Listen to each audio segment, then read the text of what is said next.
Yeah, absolutely. Absolutely. It falls into a number of categories. And so probably the easiest one is to kind of go, well, the studies are showing about 80 to 90% of people have digital eye strain. And you kind of Mm. go, well, that's immediately showing you, and people go, well, if so many people get it, isn't it just normal? And you're kind of going, well, if 90% of the population becomes obese, are we happy to say that's normal as well?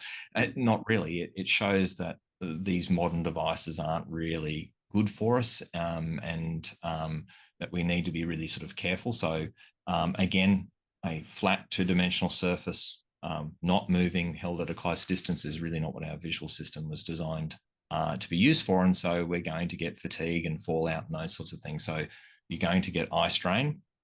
Sometimes you may not even notice because what we look at on the screens captures our attention. Mm. It's a bit like those kids who can play video games for hours and only realize their eyes are sore once they're finished because their attention is so drawn to whatever's on the screen.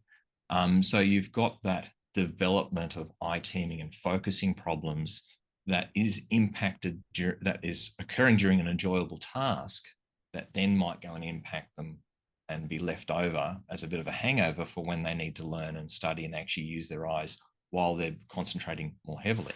So you've got that side of it. You've obviously, with myopia is increasing in prevalence, and we'll chat about that. But for the younger kids, there's also that opportunity cost.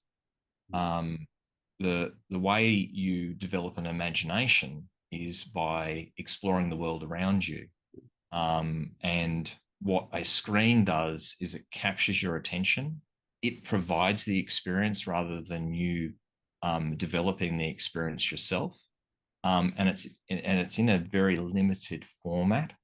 And so it kind of feeds you a way of thinking so you don't develop your own thinking skills. And there's Mm. also that loss of social communication, even from the parent being on the device Mm. when the child's doing something and you miss that opportunity to make a connection and eye contact.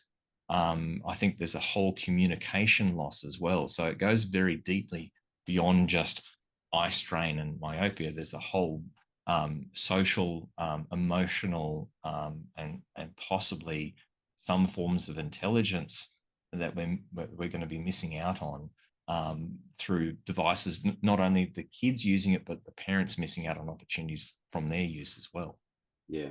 Yeah, I do feel that we're sort of in uncharted waters here when it comes to digital Absolutely. screens and how Yeah. that's going to impact on us as a society even. And I think maybe like one of the other things about a lot of screen time, and I'm hearing more and more about this, is dry eyes, like dry eye syndrome. You know, people seem to be more and more complaining about dry eyes. I think, like I've got dry eyes myself, and I'm sure a lot of that comes from just looking at the screen and like forgetting.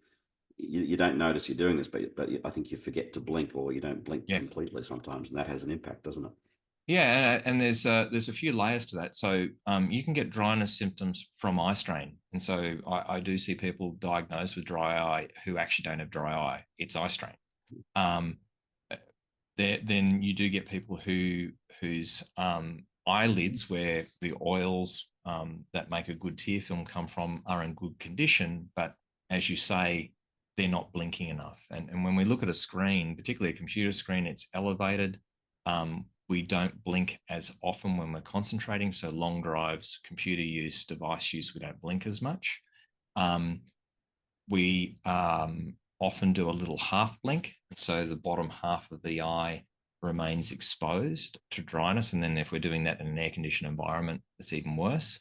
And the little oil glands in your eyelids actually need the full closure for those oils to spread out across your tear film. So you've got that lack of a complete blink, not enough of them, and then we're not getting a good quality oil going across. And that's one of the thoughts behind why we're starting to see kids with actual impact to dry eye problems on their eyelids, because those oils aren't being expressed. And so they tend to have the glands blocking up effectively. And we're certainly seeing that kind of problem that we normally associated with people of my vintage and your vintage now, a generation earlier.